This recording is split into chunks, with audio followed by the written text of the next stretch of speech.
Si je vous demandais de déterminer la meilleure télé parmi celles-ci, laquelle choisiriez-vous? Ah, vous êtes bien embêtés. Dossier, guide d'achat ou comparatif, comment aider les consommateurs à mieux acheter? J'ai enquêté pour vous. Ah non mais vraiment, je ne sais pas choisir, c'est tellement troublant, laissez-moi dormir. Non mais vraiment, ne dormez pas. Pour faire votre choix, il y a du monde qui se donne du mal. Que ce soit dans la presse spécialisée ou dans les dossiers édités par les grands magasins d'électronique, tout est fait pour aiguiller le consommateur paumé. Du guide d'achat à la fiche pratique, en passant par toutes sortes de comparatifs. Avant d'ouvrir le porte-monnaie, faites une petite pause lecture. Comment sont fabriqués ces fameux dossiers ou guides d'achat? Premier rendez-vous pris dans l'un des laboratoires le mieux équipés d'une grande surface spécialisée. Depuis plus de 30 ans, ici, on teste et reteste toutes sortes de produits. 7 millions de dossiers sont imprimés chaque semestre sur Internet, même engouement. En moyenne, 5000 téléchargements par jour. Lecteurs Blu-ray, caméscope, téléviseurs, en tout, une dizaine de familles de produits sont passées au peigne fin.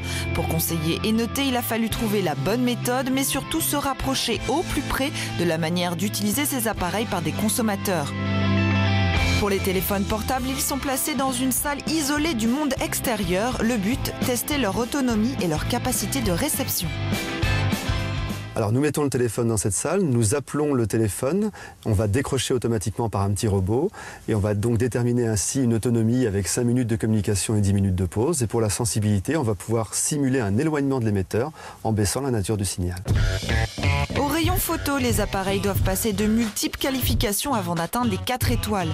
Qualité d'optique, respect des couleurs, netteté des photos par rapport à un objet en mouvement ou l'impardonnable test du stabilisateur. Pour les casques audio, ça paraît simple et pourtant le matériel de mesure est là aussi adapté. J'ai trouvé l'homme le plus intelligent du monde, Arthur. Arthur est capable d'analyser le niveau sonore des baladeurs ainsi que leur conformité.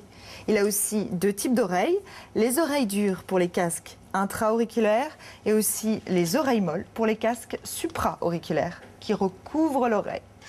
Il est tellement fort, Arthur.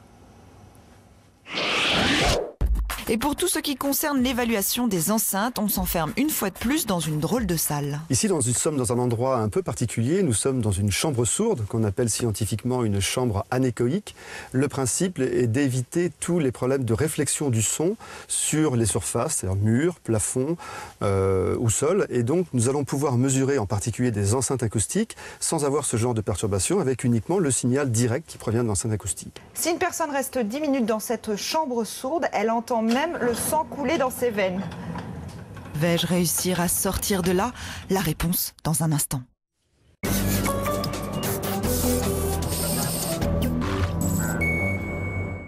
Souvenez-vous, dans la première partie, j'ai été enfermée dans une chambre sourde du laboratoire d'un grand vendeur de produits numériques. Enfin libéré, on continue la visite.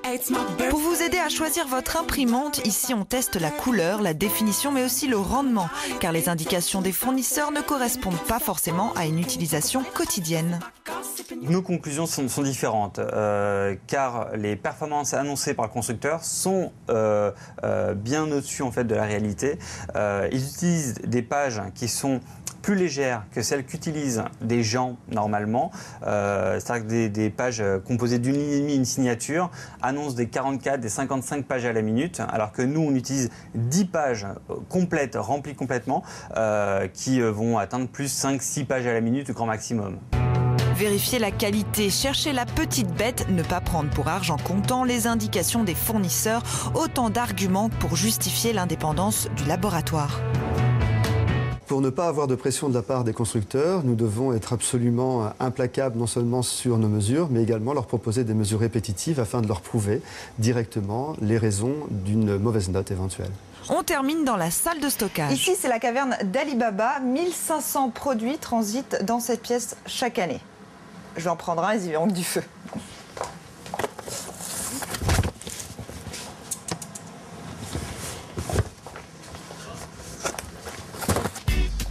Viré du laboratoire, je continue mon enquête chez un autre spécialiste, lui aussi des produits high-tech.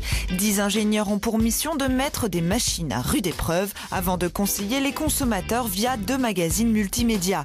Sur place, on a même retrouvé des têtes connues. Arthur! Mais que fais-tu là? Ici, il s'appelle Bob et il a été pendu. Pour expérimenter 10 produits, il faut compter 3 semaines de tests. Et pour les télévisions, mieux vaut s'armer de patience. D'abord, on contrôle la fidélité des couleurs, puis le contraste. Ensuite, on mesure la consommation en électricité de ces grands et gourmands écrans. Et surtout, leur réception. Ce qu'on teste ici, c'est la partie récepteur des télévisions, puisque les télévisions sont aussi des récepteurs radio. Donc ils doivent être capables de recevoir la télévision même dans des conditions dégradées, soit parce qu'on est loin de l'émetteur, soit parce qu'il y a des obstacles entre l'émetteur et vous. Alors ça peut être une montagne, ça peut être un immeuble, ça peut être un rideau d'arbres. Par ailleurs, ce sont des récepteurs numériques avec la TNT. La télévision est maintenant émise sous forme de chiffres qui se succèdent. Et le téléviseur doit être capable d'afficher une image correcte, même lorsqu'il y a des erreurs dans ce flux de chiffres. Et donc, ce qu'on va faire, nous, c'est que nous allons brouiller le signal. Nous allons introduire des erreurs dans cette série de chiffres pour voir jusqu'à quel niveau le téléviseur affiche encore une image correcte. Après les tests, les ingénieurs se retrouvent face aux journalistes en charge d'écrire les articles. Un jeu de questions-réponses et de comparaisons, rien ne leur échappe. Connectique vidéo, la plus importante c'est le HDMI, c'est la seule capable de transporter le signal HD avec le YQV. Mais disons que sur toutes les télé HD de nos jours, elles ont toutes le HDMI, c'est la meilleure connectique possible. Reste à vulgariser toutes ces analyses pour les lecteurs. Les résultats sont à lire dans les magazines d'Avril. Lorsque l'on branche une seconde carte graphique dans la machine et qu'on la relie par des câbles, on dit qu'on additionne la puissance des GPU. Alors selon les constructeurs, cette manipulation s'appelle aussi SLI ou Crossfire. Bien entendu, les deux cartes graphiques sont connectées au PCI Express 16X. J'ai l'impression que plus personne ne suit. Quoi? Ça fait 6 minutes que je me tue à tout vulgariser, vous n'avez rien compris? Bon, vous regardez à nouveau le reportage parce que là, je peux plus rien faire pour vous, j'ai du travail.